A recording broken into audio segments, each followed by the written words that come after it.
Balls up, they're down, red zone, let's go. C-H-I-C-A-G-O. Balls up, they're down, red zone, let's go. C-H-I-C-A-G-O. Balls up, they're down, red zone, let's go. C-H-I-C-A-G-O. Balls up, they're down, red zone, let's go. C-H-I-C-A-G-O. Balls up, they're down, red zone, let's go.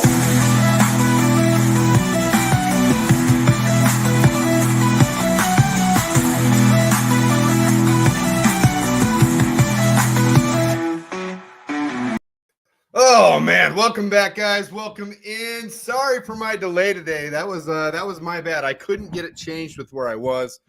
Ran a little late. Most of you know this isn't my only thing. I'm just doing this, trying to build it and do it on the side. But we're here. We are here. We made it. We're here.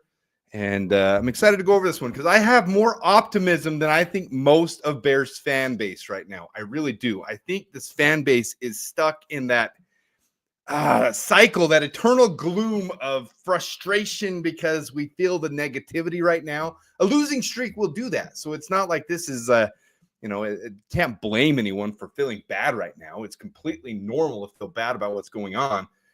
But there's a lot of basis to it, and there's a lot to understand about it. And we knew this was a young team. I think what we didn't know was Shane Waldron. I think we were more optimistic about Shane Waldron and him being a savant, him being a healer, him being a guru, than we had, I guess, than the reality of where things are right now. I am blaming Shane Waldron in this video right now.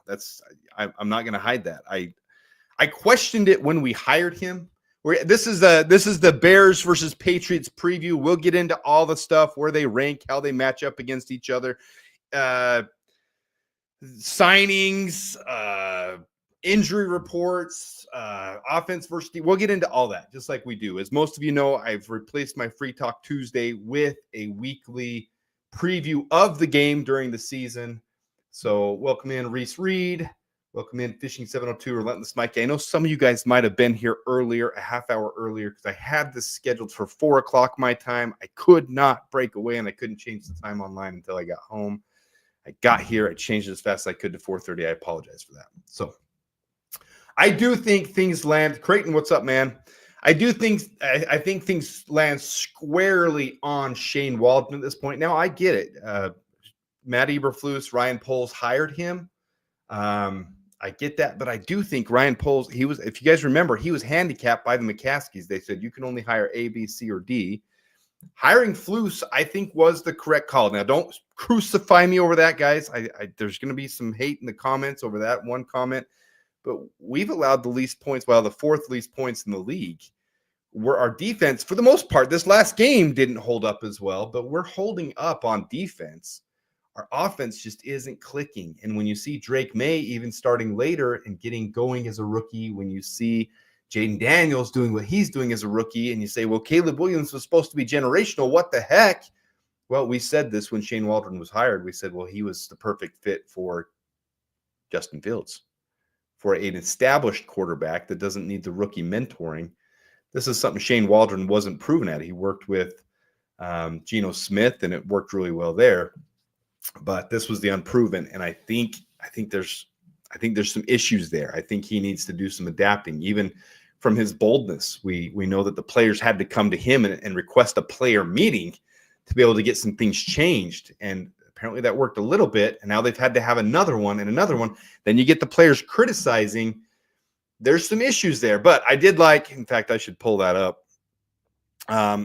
If you guys didn't see it, if you're not on Twitter, Pat, the designer, shared, because he has access to Hollis Hall in the locker room. It was pretty funny. Actually, I'm not going to pull it up. I'm just going to explain it. Zach Pickens is going to be a pivotal part of this game, and he had a really good game last game. So I'm going to be hopefully optimistic about Zach Pickens, especially in this matchup. Year 2 players, you want to see a leap, and he's been injured, and now we have him, and Andrew Billings is out. This is a big thing for him. He had a huge game last week for him. There's some things that need to be corrected. He's still a year 2 player. He made a good leap from, just like Big Dex at the beginning of the year. He made a big leap. So if we want to have the type of rest of the year that we want to have, Zach Pickens is going to be a part of that. Well, in the locker room today, press was in there. They were asking questions. 5 or 6 of his teammates were there with their cell phones, just like being funny, like recording him, like the press being right in there on them. And Pat, the designer, said, do you feel the support of your team? And the whole team went nuts, which you want to see right now when there's so much scrutiny on this team and everyone's kind of criticizing and downplaying the Bears. And really, a 4-4 team, they're really putting the leverage on the Bears to have to perform. You want to see the team coming together like that, because the rumors you hear is that there's dissension in Hallis Hall, that the players are, you're losing the locker room and things aren't good. So you want to see stuff like that. And it was really good. So if you get a chance to check that out, and maybe we'll pull it up here. Let's go. We got time. Right? We got time. There's the Bears injury report. Let's go to Pat, the designer. Let's go to Pat. This is it right here. So let me pull it up for you guys. We'll pause it. This is good stuff. To me, this is really good stuff. You can see Darrell Taylor there. Robinson's right there. You can see 3 or 4 other guys, and then there's some media around.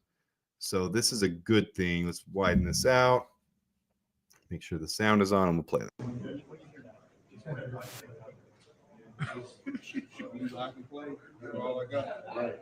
Big Deck's right there. He's a good friend.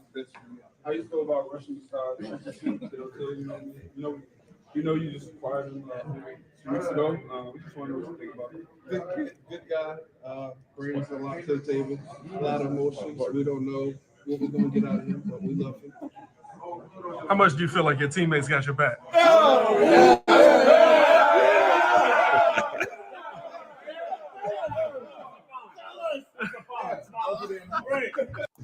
I love it. That's great to me. I mean, that's a huge thing for this team. Yeah, I think we are. I think we're about to see Big Dex and Pickens start together, and that's the way it should be. The two second and third round picks from last year, and 2 young players that need more playing time, need to be proven. There's a lot of players on this team that I want to see get some proven playing time. So I think that's a big thing. So it'll be good. Let's bring this back up. Let's get into it. We waited a hot minute here. We don't have as many as normal. This is normal right now, though, guys. When we're on a losing streak, we have people down on the Bears. The viewership isn't as big, so it's going to be interesting. So Bears versus Patriots this Sunday. I'm probably going to go live for it because I'm excited for this. I really think this is going to be the turning point of this team, and this is the reason why I kind of got ahead of myself. I pointed this out on a short. Guys, you guys recognize that I'm normally the highly optimistic one, no matter what happens. When we traded Fields away, I took a couple days. I was pissed about it. And then I got optimistic again. I did the research. I got in on Caleb Williams. I did the research. I'm optimistic. This is not by any means time to throw in the towel or time to start tanking for next year. And you see that all around Bears Twitter right now. And even on social media, there's social media, there's creators, content creators who are alluding that we should tank the rest of this season to get a high draft pick. I can't. That's not the point. Draft picks are not the point. You're playing for the playoffs. And if you guys didn't see the quote by Montez Sweat earlier, he's all in on winning this year. He's all in on making the playoffs and winning playoff games. So that's where this team stands. And I'm going to be hopefully optimistic that the locker room is not lost and that they're all in like they're saying they are. So here's the thing I wanted to point out.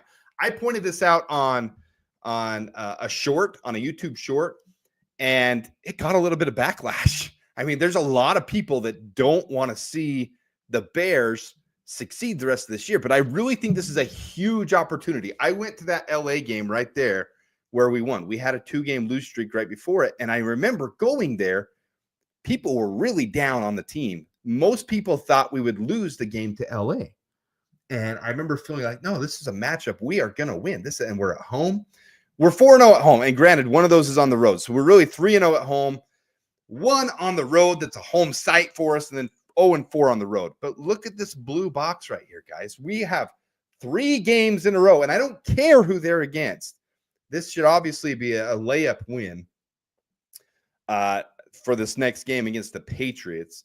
And then the Packers, I'm telling you guys, when I do the video next week, we match up really well against the Packers. I'm telling you that, especially with Jordan Love as their quarterback. Really good, established quarterbacks aren't going to be our easy layup. But the Packers, with their weak passing quarterback who's going to telegraph and throw off his back foot, our defensive backs should chomp on that. We should get back to our interception. But the next 3 games in a row, they're all winnable. They really are. And I know some people don't believe we can beat the Packers right now. Some people believe the Purple Monster Eaters are more dominant than they are. I don't believe that. There's chinks in all of their armors, and these are NFL teams. I believe the Bears have a legitimate shot at all 3 of these games. And if you look at those games and we beat the Patriots and then we beat the Packers at home, I promise you the buzz around this team will be humming again. We'll be 6-4, and people will be believing again. You win the game against the Vikings, 7-4, people will be believing again. Then you go into Thanksgiving Day game in Detroit. I'm not saying we're going to win that game because I don't know if anybody can beat Detroit right now. I really don't. But that gives us a shot to win that game, and there's optimism and excitement again about that game and this team. I really believe this team can still end up with 10 wins. Am I guaranteeing that? No. Right now, I think we're probably on pace for 8 or 9 wins with the way they performed lately.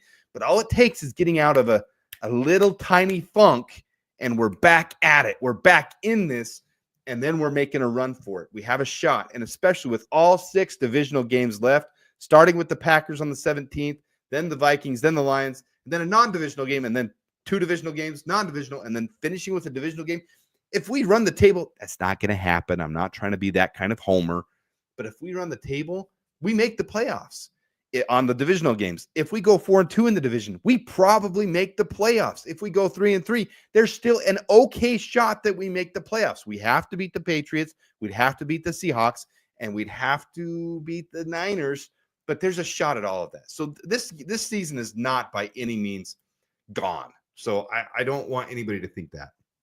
I like that, Jason. I'm glad you're here. Screw tanking. We still got a lot of games left.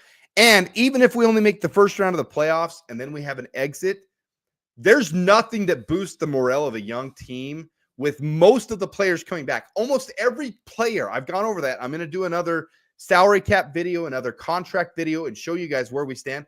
Almost every player is coming back from this team. We make it to the playoffs. Even if we lose in the first round, people are like, oh, we lost in the playoffs. We lost in the first round. Even if we lost in the first round, that's huge momentum boost for a young team. Look at the Packers. They made it last year. They did win a playoff game. But that boosted a young team that has no business staying competitive at 6-3 right now. They should be a 5-4, 4-5 team. They really should. So I'm all about this year going for it.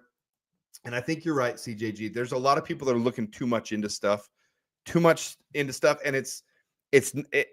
that changes every week. That's all I'm going to say on that. The toughness of schedules, that it doesn't really mean anything till the end of the year. All right.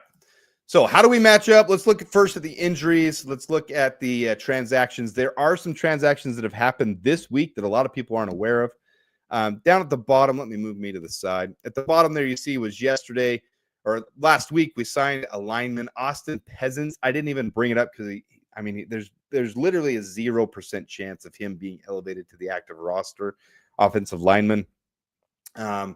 Really not enough experience, and we have other guys ahead of him. But with all the injuries, we had to shore up the practice squad. We released the long snapper because our long snapper's healthy again. Activated Larry Borum off the reserved injury list. You guys know how I feel about that. I was not excited. It came to fruition. I was completely right about Larry Borum. I think we should cut him now. Elevated Jake Curhan, who got a little bit of time too. Reddy Stewart. Then we made the trade for Khalil Herbert, traded him away for a 7th. We signed Darrington Evans to our practice squad. We elevated, these are just yesterday, Amir Speed to our active roster. He will probably be active for the game. Defensive back help because everyone's so injured. Placed Andrew Billings and Jalen Jones on the reserved list. A lot of people don't know Jalen Jones is on the reserve, so we are banged up. We're struggling for health right now. It's going to be rough. I do like that we elevated Tavarius Moore to the active roster. I want to see him get more shots. A lot of people don't remember. He was on the Niners Super Bowl team in 21. Don't quote me on the year. Whatever year they went and lost to the Chiefs, and he had the interception in that game. Then injury riddled him. We signed him.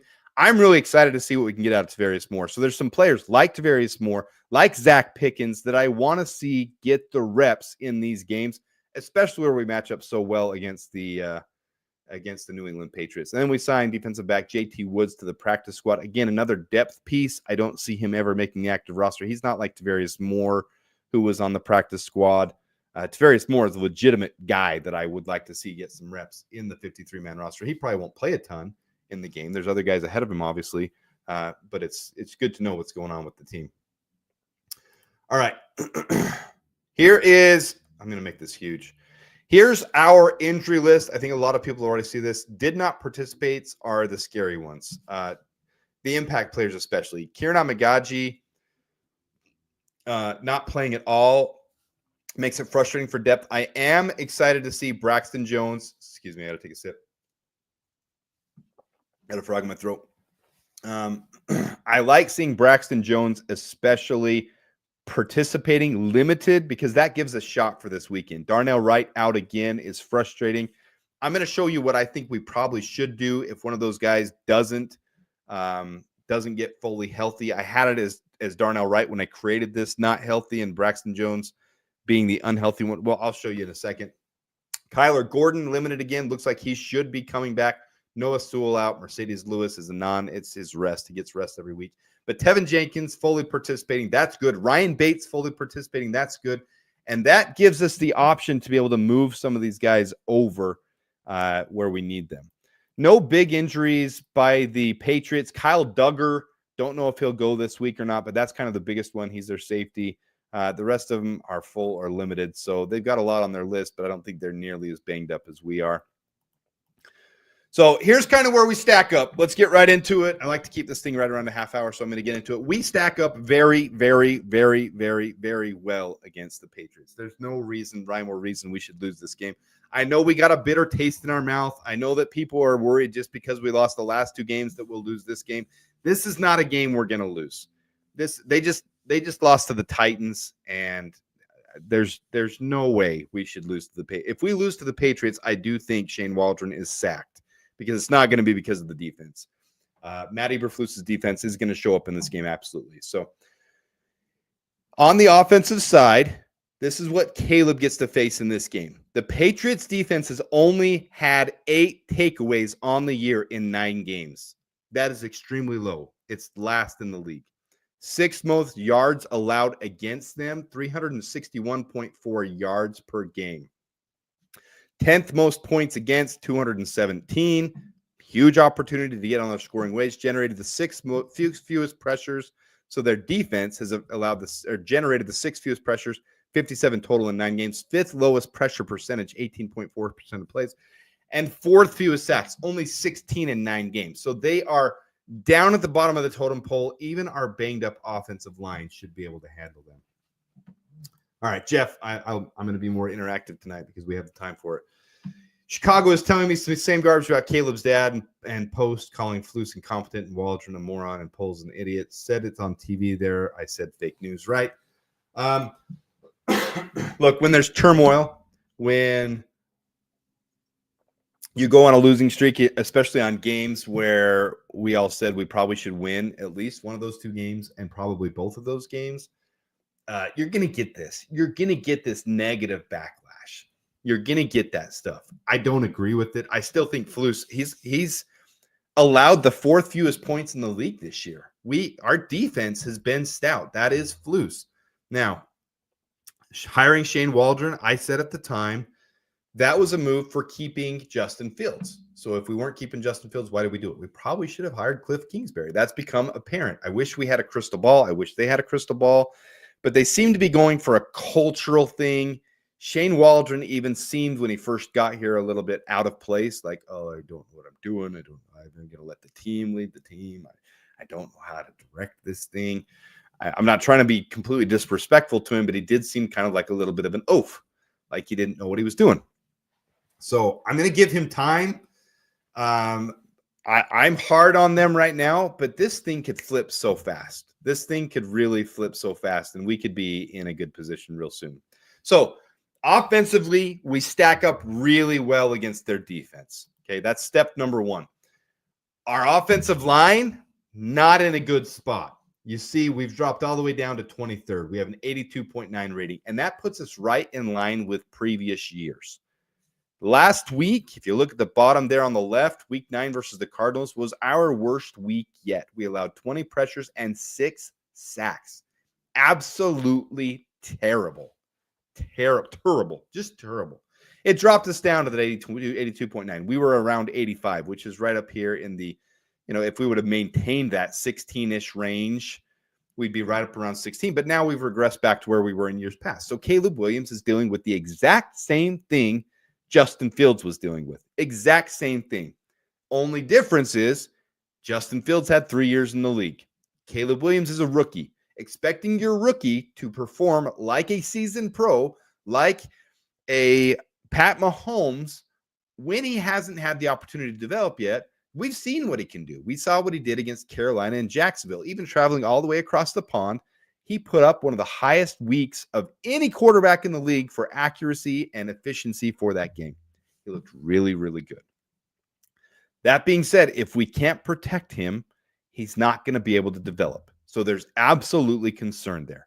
This team has got to get really serious about protecting their quarterback and allowing him the progression to do what he needs to do. I don't love that they're calling the most deep balls for any quarterback in the league for him. He's getting the most deep balls out of anybody. We want to see that high-flying pro-style offense where you're hitting a bunch of deep balls. As he's developing, this is where I'm talking about Shane Waldron. I don't think Shane Waldron is properly developing him. Those screen plays we hated, we need to see a good mixture of screen plays, flat routes, across the middle of the Cole Kmet, 10-yard dumps, 15 yards, not these deep balls at a 20% rate. That's causing him to get sacked more. That's especially when we're not protecting him.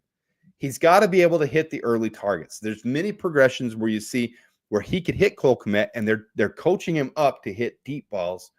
We don't need that right now. We need to get the offense flowing. We need to get it moving. Then we can hit the deep balls later. Let him get in a rhythm. And I know it was exciting. Maybe they saw that same excitement where he's doing a pro-style offense at the line, where he's commanding the offense, where he's doing a quick-paced, up-tempo, and they like it. Jason Toy, my man, look at this. Super chat, appreciate it. I think there's a good chance that Zach Pickens plays good. He has learned a lot from Billings, and also he said he is now healthy, feels like himself again. Bear down. Appreciate that, Jason. I'm going to leave that up just for a minute while I yakety yak because I do appreciate you. I'm going to get to Zach Pickens in a minute too, and I'm going to get to the defensive line here in a second after I go over how we have the advantage here on the offense against their defense, and then our offense also has an opportunity. Our defense has an opportunity against their offense as well. So, in fact, I got to move that off for just a minute, though. But you look there at the bottom at number 32. So I put the last 3 just so I could show this. New England. New England has allowed the most, and I'll get to that here in a second, the most sacks, the most pressures. They have a 77.1 rating. So that's a huge opportunity for Zach Pickens, Big Dex, Taylor, Jacob Martin. In fact, here's where we stand with this team. I'm going to put this back up. We'll talk about it in a second. The Cardinals are last in pressure allowed per game. So as the Bears defense, the pressure, they allow the most pressures per game. Last in pass block efficiency, 77.1. Last in sacks allowed. They are last in almost every category. So for Zach Pickens, I'm all with you, Jason Toy. I want to see him have a game because he looked really good last week. And there's a huge opportunity this week for that team too, to be able to capitalize on the Cardinals' weakness. While the Bears are 7th in pressure percentage, 27.1% of plays, and 8th in sacks per game. We're getting 3 sacks a game. So they're allowing a lot of sacks. We're getting the 8th most sacks per game. So this is a key matchup for us. This is going to be big. Again, appreciate the super chat, Jason Toy. Appreciate you guys tuning in. And I'm sorry, guys, that I was late on this one. I think it's affected things a little bit, but hopefully people can tune in later. All right. So this is what should be our starting offense. Now, this not yet. I'm going to tell you where I stand on it. Right now, they've got Larry Borum listed there on the right. I don't agree with that at all. Okay. Now, Braxton Jones is the one that might not go right now. Looks like Darnell Wright, maybe one of the other. Ryan Bates is coming back and he's healthy. He's only played in one game. I know this is kind of hard to read. I kind of jumbled it in there, and I don't have my little pointer because I'm doing it on StreamYard. I'm not doing it on my other one where I can use my pointer, so I'll just have to describe it and explain it. But Ryan Bates, right below him, is the one game he played in. He played in the Tennessee game. He played right guard.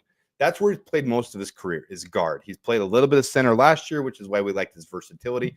But you look in the one game, 21 opportunities, 21 pass block opportunities, 0 sacks, 0 hits, 0 hurries. He allowed 0 pressures. Okay? He's healthy. We need him back in the lineup. Absolutely. Matt Pryor has played excellent. But look at the far right on the bottom there. This is over his career. At the very bottom is his entire career. It's by year. I didn't put the years next to it.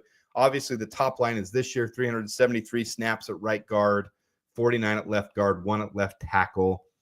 He has played a significant amount of tackle if you look across the board. 659 snaps at right tackle, 427 snaps at left tackle. That equates to almost 1,100 snaps at tackle. And at guard, he's played 111.23 at right guard, 107 at left guard, a little over 1,200 at guard. So he's played pretty equally right guard or at guard and at tackle.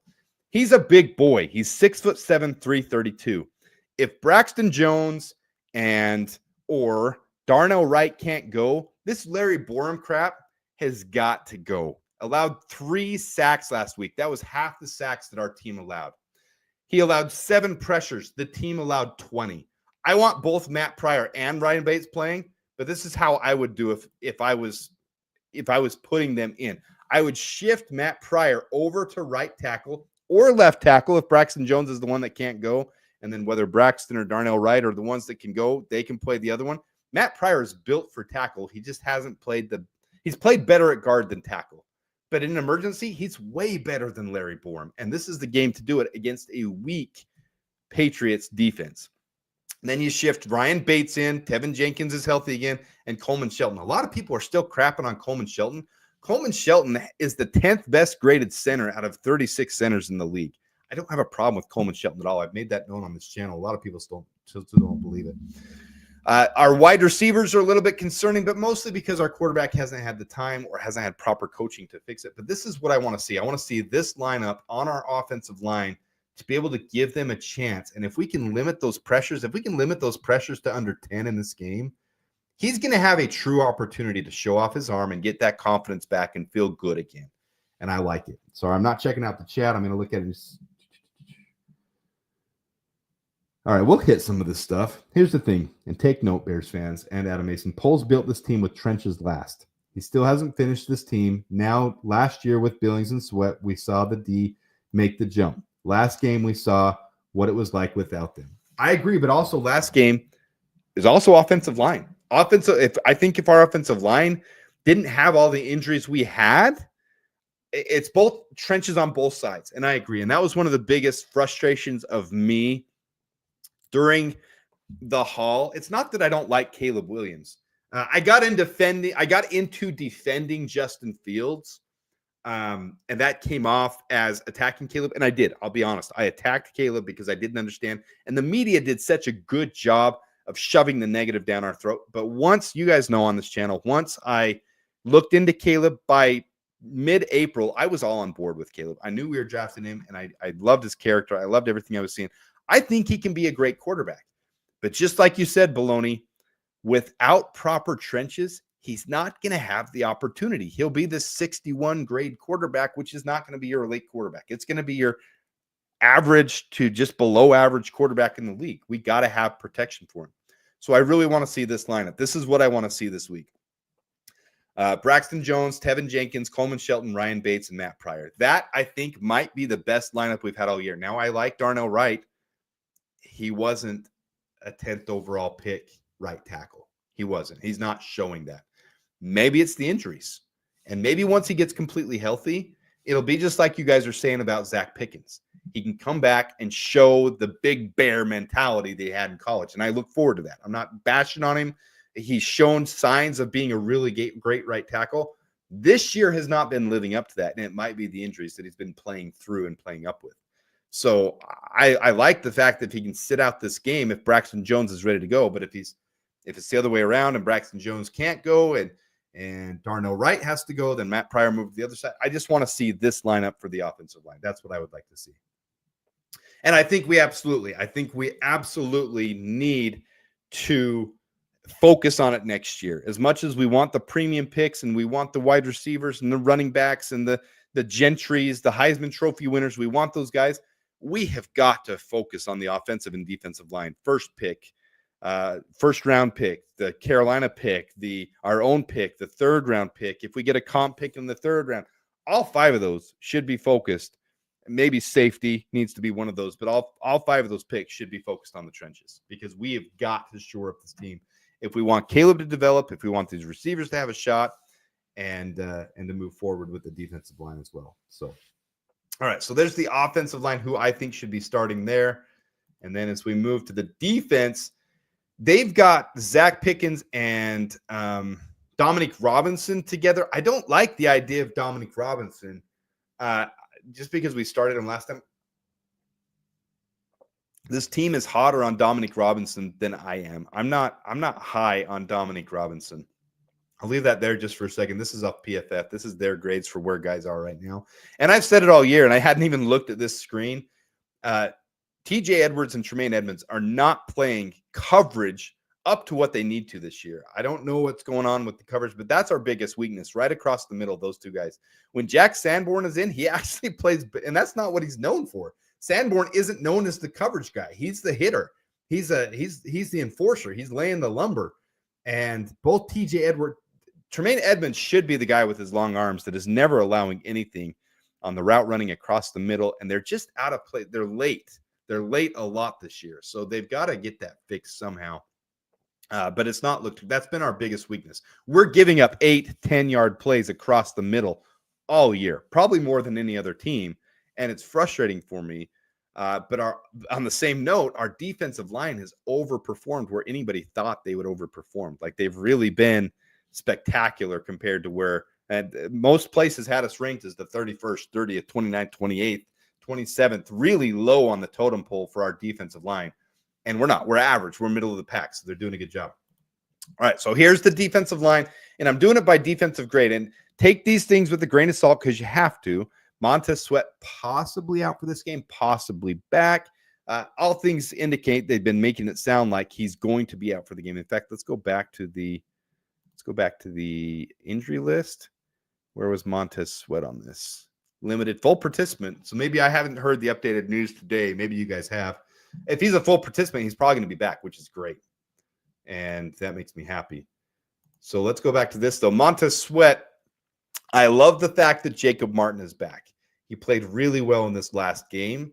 It was limited. I get that. He was just coming back. What would you think about swapping Rome and Moore? I don't know what you mean by swapping them. They're both starters. What do you mean by swapping them, Fishing 702? Jacob Martin, I really want to see him get some reps. Same thing where I'm talking about guys getting reps in this game. I want to see him get reps. I want to see Darrell Taylor, Montez Sweat, Jacob Martin, and DeMarcus Walker as that steady flow. Those are the 4 that I would like to see. I wish we would have traded Dominic Robinson where there was a little buzz for him. But too little, too late. But either way, these guys should feast because as we went over, let's go back to that one. Got to find the right one. Boop. All right, the Cardinals are last in pressure allowed, so they're allowing the most pressures per game, and they're last in pass block efficiency. They're last in sacks allowed. So our guys should get home no matter who's playing. So I want to see a good rotation with Jacob Martin getting opportunities, Darrell Taylor getting opportunities, DeMarcus Walker and Montez Sweat. That's what I would like to see. You know, last game with Rome, if you go break it down, it's just a matter of them focusing on him because Rome does a really good job. He's not the fastest, but he finds a way to get open. He's really a safety net. He's almost like the Keenan Allen. So if you want to talk about swapping him, Keenan Allen is supposed to be that safety net where you can find him open anywhere. Rome does a really good job of finding himself in open spaces and planting himself down for Caleb. I just want Caleb to have the confidence and the ability to have a little bit of time to be able to see him because both he and Cole Kmet seem to be open a lot more than they're getting targets for. They need to be able to get more targets when those opportunities arise. But I think Caleb is starting to get those Justin Fields yips. He's starting to get afraid of the pressure. He feels like he has to escape all the time. And that's not where we want him to be. So I think we definitely need to keep targeting Rome. If that's your question, I 100% think Rome. Rome with the 100-yard game last game on the terrible game that it was, that showed that he was a safety net. That showed that he was a check down option. That showed that he was there for Caleb. And I think they need to keep developing that chemistry because these guys are going to be together for 5 years at least. So I think they need to keep hammering on that for sure. All right, here's Vegas odds on the game. We are favored by 6 points. The over-under is 39. If I'm a betting man, which I am, but I don't try to promote that on here. I just do little bets on the games, and you guys have seen my parlays if you watch my other videos. I am definitely over on this game. I think this is a feast game for the Bears. The defense, though, should hold them under 20. I'll show you my predictions in a second. But I think we cover that 6 points as well. So here's what the NFL crew said about this game. Gordon at 45-10. I like that prediction. Adam Rank 30-17. So everyone's saying the Bears will win. So it's not just me homering on the Bears this week. They're all saying the Bears should win this game, and rightfully so. Before the season started, I had the Bears winning 27-10. Don't look at the bottom right. Yes, I was hopeful that we could be 8-1 at this point. I'm not the only one. We're obviously not there right now. We're 4-4, and if we win it, we'll be 5-4. So 3 games off from where I had wanted us to be. And then my prediction video, I had us winning 27-13. So I think this is a prime opportunity for the Bears to get back on the winning ways. Home field advantage for the next 3 weeks. I wish I can go out to these games. I wish that I could get out to Chicago and see all 3 of these upcoming games because I think we have a huge opportunity ahead of us. This is a prime opportunity for this team to establish its identity again, to be able to come together. And from the video I showed earlier from Pat, the designer, him in the locker room, this locker room is not lost. As much as people want to make it sound like this locker room is lost, this locker room is not lost. This team is 4-4. They believe in each other. They believe in the process. They're going to come together. This is a statement win they can make. I don't want to see a 3-point win. I don't want to see a 7-point win or a 10-point win. I want to see a 20-point win. I want to see this team come out and answer questions and say, we're going to lay the lumber down. We're going to prove that this team is a team to be reckoned with, and we're going to start it right now. And this is, as I showed, offense, defense, everything. This is an opportunity for our trenches to establish themselves and do that. So I'm really excited. Jason Toy, thanks again for the super chat. I do appreciate that. You guys are awesome. Bears social media, Bears Twitter, everything is down right now. And I'm going to admit, for a couple days, I let it get to me a little bit, and I was down. When I saw we have the next 3 games at home, I made a short on it. And guys, I'm up again. I really think this team is too talented to fail. Are we going to guarantee make the playoffs? No, I'm not going to say that anymore. Do I think we will? I'd give it a 55% chance. I think we have better chances of making the playoffs right now than not making the playoffs because I think we match up so well against the Packers, because we're going to beat the Seahawks, because we're going to beat the Patriots. We should do fine. We should be okay. I'm okay with this. So I am going to go live for this game. I want you guys to be excited, and I'm going to be excited during that game. So if you're on the excited side, if you want to see this team pumped up, buzzing, if you want to see overexcitement and us getting cheered up and getting back to our winning ways and getting a winning record going, come tune in here because I want to be a part of it. I want you guys to be a part of it. This team needs the excitement. It's time to get past what we're all afraid of, what we're all, man, we're just so used to being disappointed that I think it's contagious. I'm not going there anymore. Until there's a reason to truly be there, there's nothing that truly, it would have been nice to win the game against Arizona. It would have been nice for it to be closer. I don't think anybody would be this crazy if we lost 29-25. I don't think if we didn't lose the Hail Mary, nobody would be this way. But it is toxic right now, and it's bad. So let's be positive. I'm going to be positive. If you don't want to be, just hang in there. Come in, tune in for the game. Come back. Let's talk about after the game. I'll have my post-game video. We're going to have this whole thing rolling. I promise you this is going to be a fun game. Fishing 702. Yeah, and they're already falling apart. If you look at my predictions, I have them losing this week, and I I don't believe in the Vikings. I think they're getting exposed. Appreciate that, Jason. We're gonna be fine. This team's gonna be fine. Thanks for tuning in, guys. That's it for the preview video. Bears versus the Patriots. I'll have a few more things out before then, but I do appreciate you guys tuning in. Until next time, da Bears and bear down.